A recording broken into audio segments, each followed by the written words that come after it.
Hello everybody, my name is Teacher Nathan and today we're going to be building a computer. So hopefully you've bought all your parts and you're all set up. So what you're looking at right now, this piece right here, is your motherboard. The motherboard is what everything sort of attaches to. So we're going to start working on that first. You will need a screwdriver with a Phillips head. That's the one that looks like a big cross. Another thing to talk about just before we get started is something called grounding. So again, our bodies conduct static electricity. If we're walking on carpets or anything like that, we start generating this static electricity. Kind of like if you've ever taken a blown up balloon and rubbed it on your head, and you'll see that it's statically charged. It can stick to walls. It makes your hair stand up, and sometimes if you touch somebody, you might shock them. So what we're going to do through working on this is if you have a piece of metal nearby, or if you have the side of your case, every now and then just touch that, and what that will do is ground you. So it will take all the electricity in your body and transfer it to that piece of metal. Okay? So I'll be doing that periodically throughout this build. All right, so let's get started. So again, first thing we do, make sure we're grounded, touch a piece of metal. That's what I'm doing right now. And then carefully grab your CPU. You might have to unbox it first, but the AMD CPUs, and just carefully hold it on the edges. Our hands are just naturally greasy. We don't want to be touching it too much, or else we'll get our grease all over it. So you can touch the sides. The sides are okay. So the interesting thing about AMDs, I'm going to hold this up and you can get a good look at it, is you should see all these pins. Okay. Now these pins are going to plug into the motherboard right there. And you'll notice on this, there is an arrow right here in this corner and some empty spots on the chip. That's to make it perfectly line up and basically pop into place on our motherboard. So what we're going to do is we're going to take this corner, the one with the little triangle on it, and we'll have to find a corner that matches on the motherboard. I will lift up the motherboard to show you which corner it does. Right here, it's a bit hard to see because it's a white motherboard, but there's a little triangle right there. You can see it actually on the outer side. You can see this big triangle right here. That indicates that this is the corner that matches. So what we'll be doing is we just take this chip, and you don't have to force it, you just have to sort of go over top, and you can hear it dropping into place. It'll just sort of drop in. Next is this little bar. This little bar, what it actually does is it slides this platform over, and it sort of grabs onto those pins that you saw and holds them in place. So we just move this bar down. You don't need a whole lot of force, and it clicks under this bar here. Okay. So now your CPU is in place. Next thing to do is fasten our CPU fan. So I'm just going to zoom in here. Here's my CPU fan. It's a bit dirty. It's an older fan. I tried to clean it out this morning. What you'll notice is these bumps. These are quite sharp too, so just be careful when you're holding it. What the CPU fan does is this little metal piece touches your CPU, and we put a little bit of grease in between to absorb the heat from the CPU and draw it out into here. And because we're drawing it out and it disperses throughout here, it actually cools down quite easily.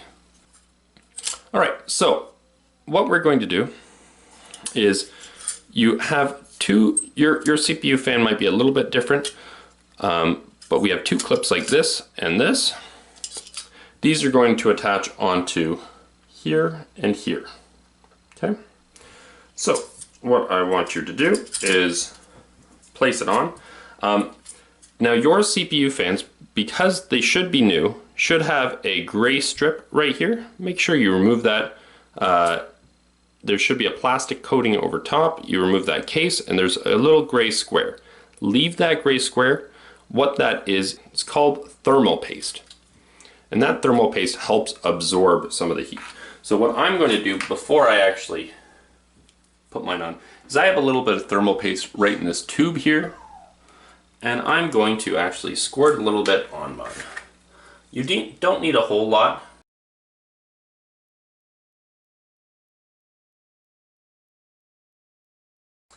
And we're just going to work that around.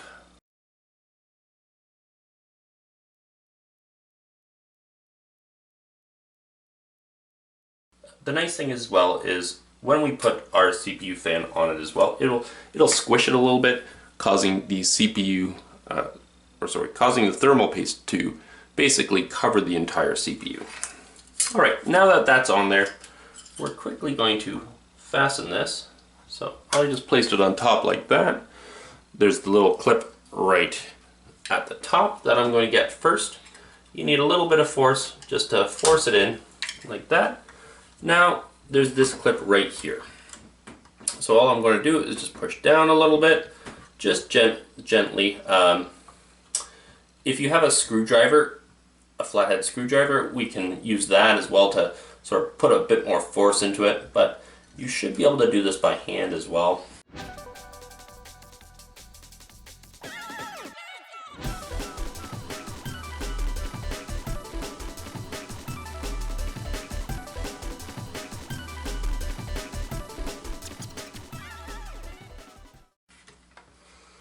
And then there's a little lever right here. We're just going to turn this over to this side and boom. It should be securely fastened. There might be a little bit of a wiggle, but not too much. And now it's securely in place. This is the power for the fan itself. What we are going to do is we're going to actually look for this little piece right here. It should be a little white rectangle with 4 pins in it. Those 4 pins are to power the fan, so all you have to do there is just plug it in. And now our CPU is in place. Our next step is to place our RAM into our RAM slots. RAM is kind of like the muscle of a computer, so the more RAM you have, the faster it's generally going to work. Okay, so here's a stick of RAM. This is what it looks like. Depending on the type you have, your notch might be in a different spot. This type of RAM is DDR2, so it's quite old. This computer is probably close to 10 years old, but a lot of the parts are quite similar. What you have to do to install this is you just have to push down on these tabs here, and it will open it up like this. Next, just sort of line up to make sure that this hole right here, I'll zoom in a little bit so you guys can see. So this hole right here lines up with the notch in the board right there. All right. Now, on either side, here and here, just stick your fingers, apply a little bit of force straight down, and you should get this to clip into place fairly easy. There's one clip, there's the other clip, and now it's in place, and it's securely latched on. I have another stick right here.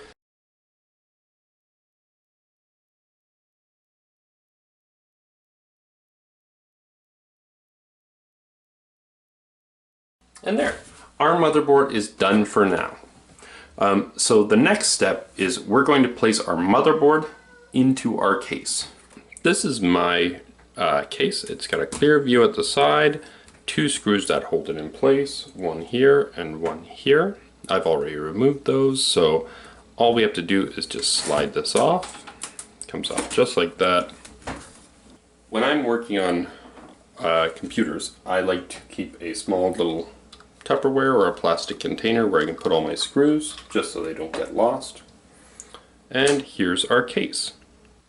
So my case has a fan here, 2 fans here, and a bunch of wires. Now these wires will be important when we go to install our motherboard later. Now let me zoom in here. These are motherboard mounts. So your motherboard, instead of lying flat against this metal surface, which would be really bad for the motherboard because underneath are a lot of soldered bits which would cause your motherboard to short circuit. It sits on these little mounts right here, kind of like stilts. Before you place your motherboard inside your computer, your motherboard will come with this, which is a plate shielding. This sits on your motherboard like this, so your motherboard slides right into place. But this shielding actually goes right against your case. So we're just going to pop that into place now.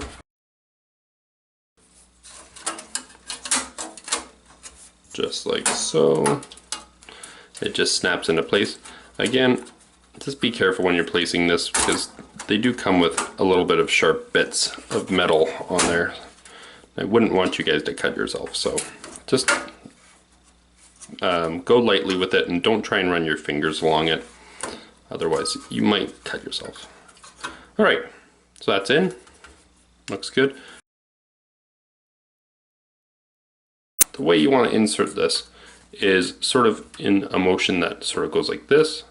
So you insert these parts first into that shielding, and it'll just sort of click into place. You might have to wiggle it a little bit and lift it, but it'd be just like that. Make sure that your mounts match up. If they don't, your best bet is to, because all motherboards are different, they'll have different holes where the screws go. Just sort of hold your motherboard over top, match up those. Yours will probably screw into place. Mine sort of like wedge in. But yeah, as soon as that's in place, you can start screwing in your motherboard. So I need to find my screwdriver.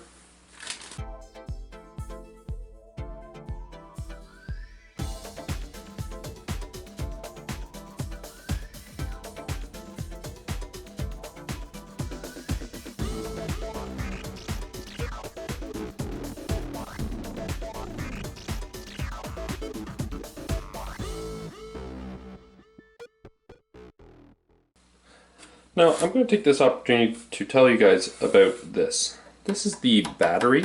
It's a little battery in here that it keeps control of the time of your system. So if that were ever removed, your time would basically have to reset every time you turn your computer on. This keeps track of the time and some of your settings.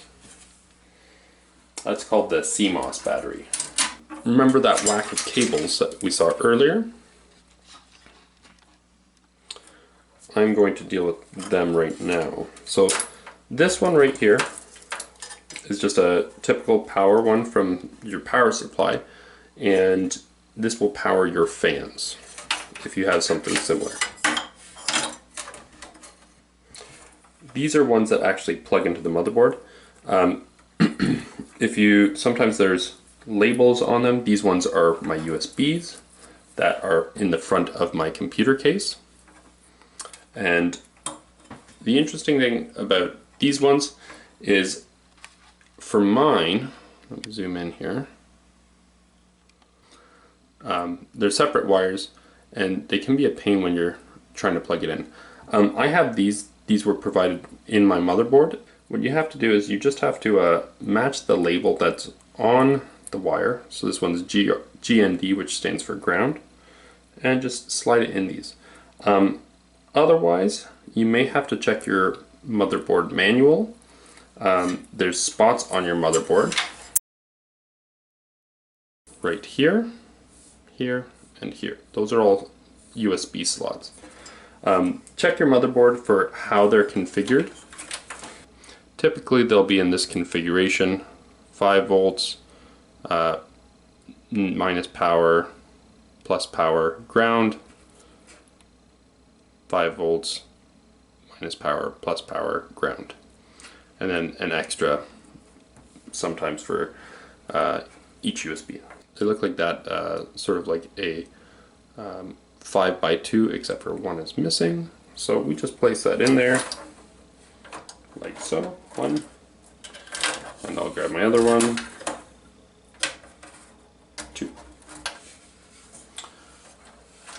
Alright, now that that's in there, we can tackle this mess. So, all these wires, these are probably going to be the most complicated thing for your computer. These are actually all of your settings for hard drive light, so that'd be on the front of your computer. Reset switch, so when you press it, it restarts your computer. Power switch, that would reset your computer. Sometimes these ones are speakers, onboard speakers. This one's a speaker. This one might be your power light, in fact. So depending on your make, your manual that would come with your motherboard should have that in here. The port that you're going to look for, I'll move this over.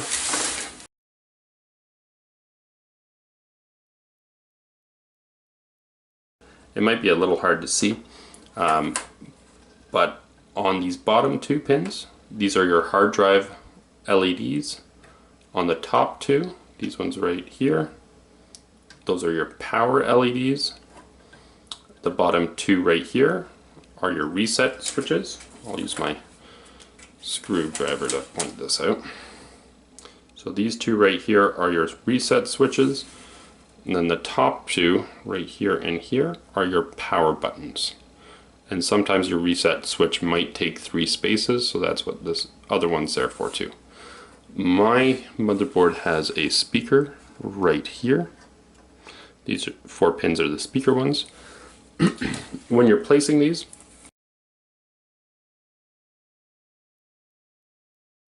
you want to place them lapel side down, so facing towards you, I guess. And you plug them in. Again, each computer will have a different configuration, so it is important to look at your manual. Reset switch right here. Power switch above it. Again, just plugs right in like that.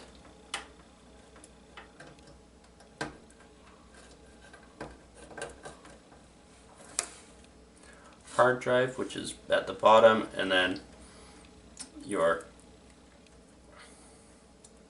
power switch, which is right here, and it's going to go like this with the white side facing the left.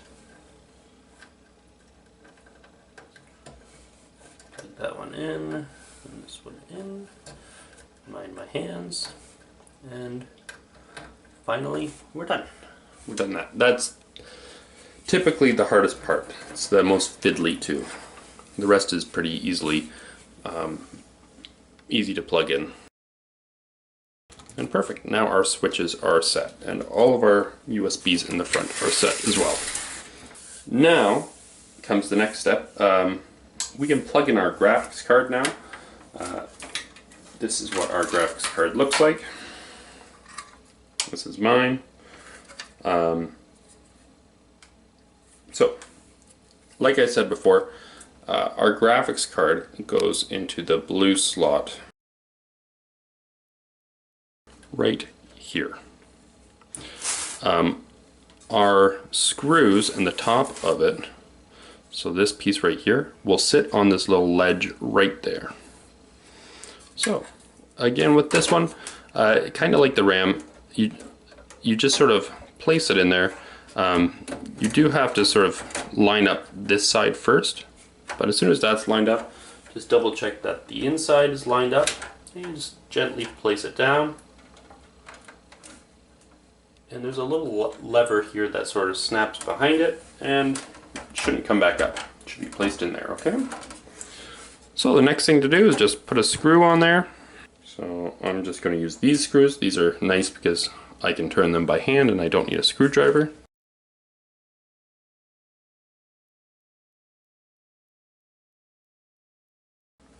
Alright, so our graphics card is in place.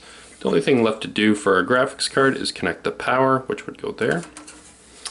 But now I'd like to talk to you about hard drives. So your computer will likely have one of two hard drives. Sometimes if you want, you can have both, but I'm just going to briefly touch on hard drives. There's two types of hard drives. There's a mechanical hard drive, which looks like this. This hard drive has a big round disc on the inside that spins and a little hand that sort of reads the data. These ones are generally cheaper. You can buy them, you can buy bigger sizes of them, so 500 gigabytes, 1 terabyte, etc. For fairly cheap. But they tend to break a bit easier because you have a spinning wheel in here going round and round really fast. So it is prone to breakdown. The other option is these, which are solid state drives. They're a lot smaller. I'll grab the other one by comparison. They connect using the same ports. These are two SATA ports. But generally with these ones, they're faster, they're less likely to break, and overall generally better. The only problem is they're smaller. So some cases might have an area for them, other cases might have to, you might have to adjust for them.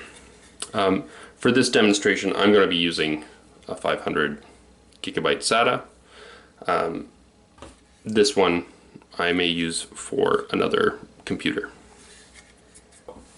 For my computer case, I actually have a hard drive bay, which looks like this. So my hard drive is already set up. All I have to do now is just slide it in place right here, and we're good.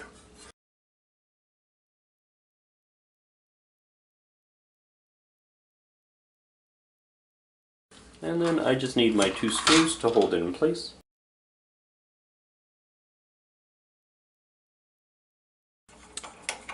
Now, one problem we have here is how does this hard drive connect to the motherboard? So what we need in order to connect it is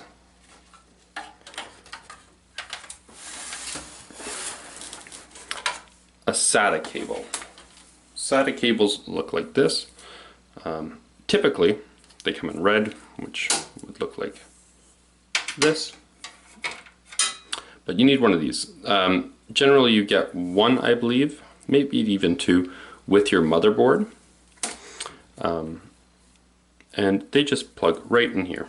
So find these red spots here. Sometimes they're black on yours as well. And on the rare occasion, a different color, but generally red. And you just plug them in. You can see here that there is a little bit of writing. This says SATA 1 and SATA 2 right beside each other. So the top one is the first SATA, second one is the second. So I'll just plug my hard drive, which is mainly the one that I boot from, into the first one. And then this one just simply plugs in here, like so. And now it's connected. What I like to do is I just like moving the wires out of the way. It creates a lot of airflow in your computer, and that's so much nicer. All right, so we have the RAM, we have the CPU, we have the graphics card, we have the hard drive. There's not much left. There's only one more thing that we have to add, and that is a power supply. The power supply is what actually gets the power from the wall and brings it into our system. Now, when you're doing this, just be careful the first rule is make sure that the power supply is not plugged into the wall. You don't want to be trying to insert pieces into sockets, or you might get shocked or electrocuted, and we don't want that. This is a power supply. Here's the cable that will go from the wall outlet into here. Here's your power switch. The 0 means off, the 1 means on. This is a voltage meter. So sometimes if you're in a different country, you might be on a different voltage. You'd have to flick that, but for Canada and the United States, we use a 115 volt. So leave it set to that. If you flick it, then it might not turn on the way you want it to. Let's run through some of these cables. The little 4-prong, yellow and black one, this will plug into our motherboard. It's a white head. The big long one, this one will also plug into the motherboard. This one will plug right there. On older motherboards, you didn't need as much power, so it would typically use this pin set. Here's an optional additional 4 pins to make it 24 pin. And this is actually going to be what we plug into our motherboard. Here, this 6-pin one is for our graphics card, so that's what we'll be plugging in there. These are older power supplies, so we saw these ones with our fan right here, much down here. So this is what we're going to plug into our fan, so our fans can run. And this will also plug into my CD drives that I have up here as well. And finally, here's, again, this is an older power supply, so it has a lot more of these older plugs.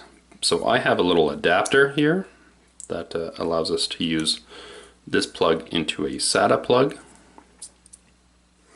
And finally, here is my cable that has all the SATA features on it.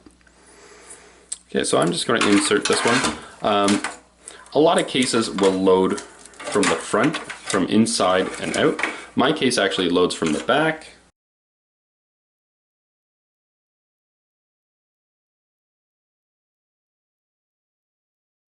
And there you go. So now my power supply is inside. I just need to add my screws so it holds it in place.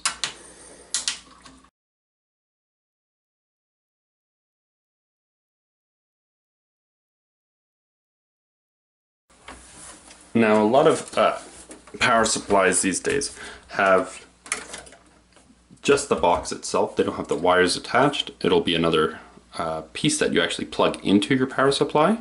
So if that's your power supply, just do that as well. So you'll have to just plug it in to your power supply before you use it.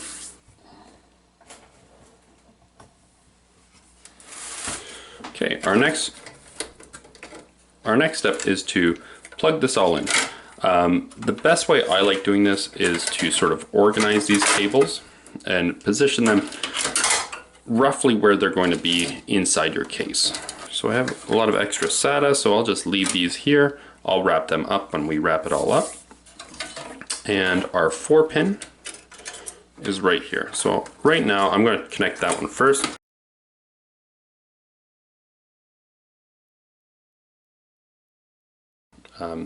If you have a zip tie, you can zip the tie up. I am also using cable ties. So cable tie sort of looks like this. It's just a Velcro piece here that this one actually has 2 cable ties in it. So all you do here is wrap around your cable, pull on this side all the way, and then just sort of wrap it around like this, and it'll hold it. The reason why we use cable ties is we have a lot of fans and moving parts here. We don't want them to, we don't want any of the cables to hit that. When you're running your computer, if there's a cable there, you'll hear a tick, tick, tick, tick, tick from the fan. So we just wrap them up, keep it nice and neat. Also, your computer gets hot. Your CPU gets quite hot when it's working, so we just want a lot of air flow to pass through your computer. Okay.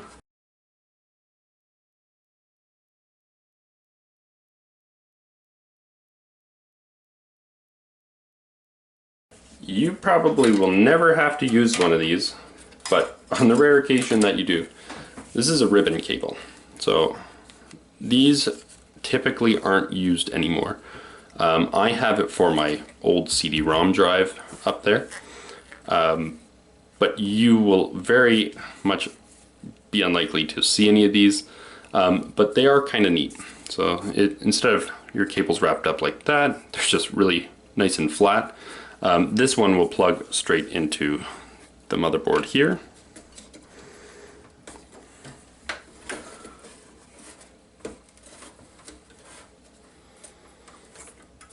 And I'll plug it right up into my CD-ROM drive up here.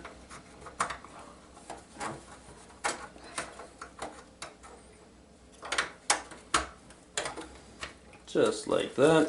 And I'll sort of just tuck it away over here.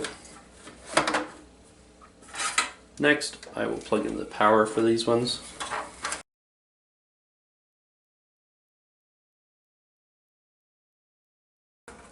We will take this one, since it's the furthest one, and we want to basically push this one all the way down here. We will attach the SATA cable to our SATA hard drive right here. It just goes in like that, and that just goes off to the side. Next, I'm going to use this one for the graphics card, and this one just plugs in right into this black spot here. Just like so.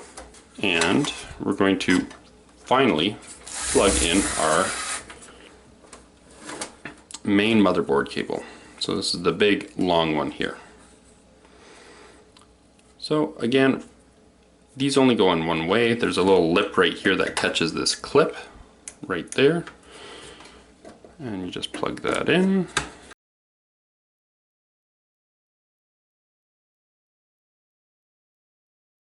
And then we're done.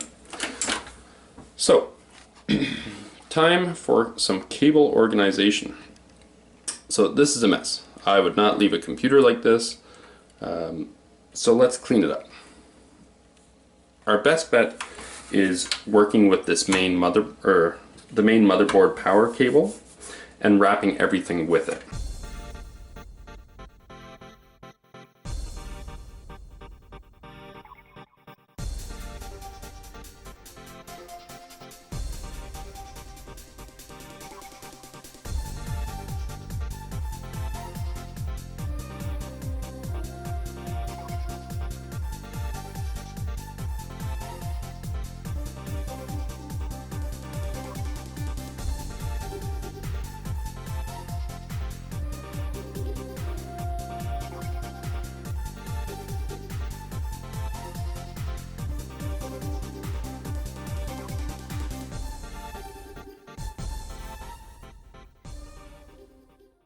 So let's take a quick look at it. This is what it looks like so far. Looks fairly clean. The key thing is just don't have so much stuff in front of the CPU fan. We want clear air going out of there, okay? Alright, so let's plug in our other devices. I have one more device that uses a SATA cable.